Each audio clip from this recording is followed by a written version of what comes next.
Okay, tayo po ay magbibigay ng live situationer dito sa magaganap na Torch Parade in connection with the celebration of Cabuluan Elementary School, Ballesteros District ng Scouting Month sa hapong ito. Hapon dahil mag-aagaw liwanag dilim na.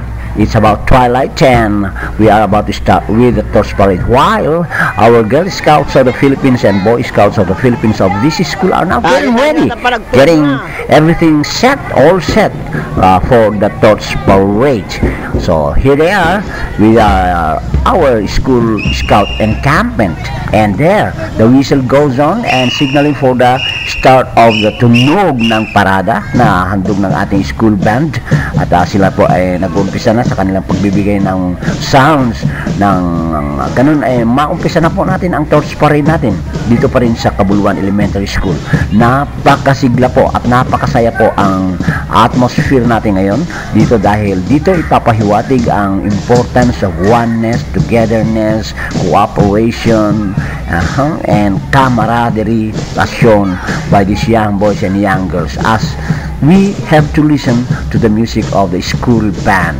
Okay, here they are with their tunog parada, still from Cabuluan Elementary School. Okay, we will try to have more shots on whatever activities are going on right here at the school compound.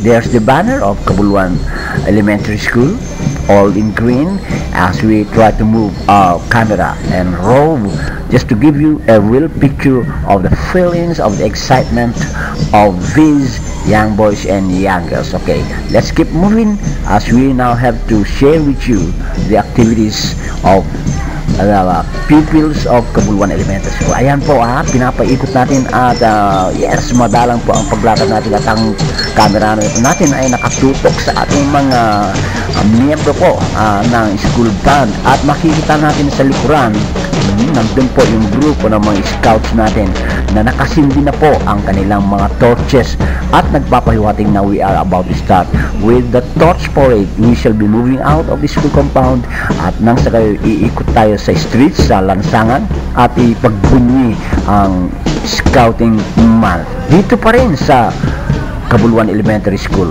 Okay, so here we are. Nandun na po yung whistle, yung signal, nang sa kayo maumpisa na po ang ating parada.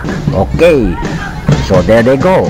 We are now moving out of the school compound and proceeding to the streets, and then we shall be roaming and parading around the town para sabihin sa ating mga kababayan dito sa Cabuluan West, Ballesteros, Cagayan na kasalukuyan po ang selebrasyon ng Scouting Month. So palabas na po tayo. Ayan po and mapapansin po natin na medyo madilim-dilim na ang ating kapaligiran, but still the parade must go on. Ito nasa kalsada na po tayo, nasa lansangan na po tayo, at ito na yung school band natin na nangunguna, samantalang susunod na po yung mga may dalang mga torches na nagbibigay ilaw sa nagaganap na Torch Parade.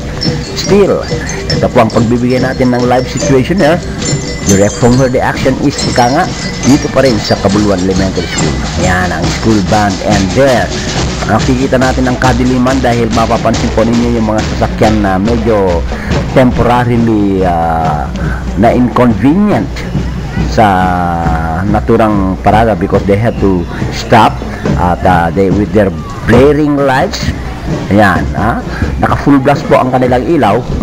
Ayan, but still the parade is going on. Remember, this is the Torch Parade in connection with the Scouting Month celebration of Cabuluan Elementary School. Take it from us. Okay, that's it. Beautiful, wonderful, and the feeling is always great. Okay, and this is from your balloncam.com.